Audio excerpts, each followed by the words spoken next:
snake. EU scheme gears started to turn, giving Brussels control over the UK without much effort. 1 year on from the day Britain finally broke free of the EU, a senior Brexiteer has warned of Operation Creep, giving Brussels control over the UK again. December 31, 2020 was Britain's last day under EU laws as the 1-year transition period finally came to an end. It marked a new era for the UK, no longer bound by decisions made on the continent and free to strike trade deals as it sees fit. However, Wellingborough MP Peter Bone said plans to create a EU-UK Parliamentary Assembly risked once again giving EU politicians a say over Britain. Comprised of 35 MPs and 35 MEPs, the new assembly will have influence over the implementation of the Brexit trade deal. It involves elected politicians from the UK and the EU working together, receiving regular updates from Liz Truss in the EU-UK Partnership Council. The new assembly is likely to include a number of Remain supporters. They will make recommendations on how to improve trade ties between Britain and the EU. "It's letting the EU in through the back door," Mr. Bone said. "It's absolutely Operation Creep. If it's intended to talk about our future relationship with the EU, given half of the members will be from the European Union and the other half from the British Parliament on a cross-party basis, there will be a permanent majority on there in favour of the EU. One of the reasons we voted to get out was because we didn't want MEPs commenting on how we run our country. I don't want to tell the Germans how to run their country, or the French, but equally I don't want them having a say about how we run ours.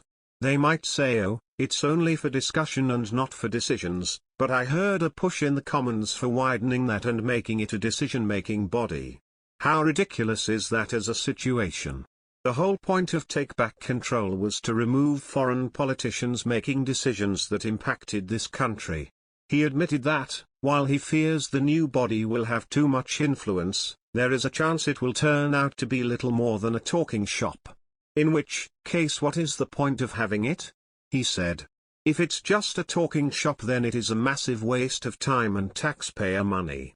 Parliament voted in favour of the creation of the body earlier this month. The EU-UK Parliamentary Assembly was created without the need for a formal Commons vote after MPs nodded through the forum's creation due to not enough opposition to force a division. The European Parliament gave its consent in October. Rift and the EU Rights Clinic are concerned about the difficulties some Britons in France are still facing in trying to obtain these permits. They based their complaints notably on surveys by Rift, which is still seeking input from those experiencing difficulties.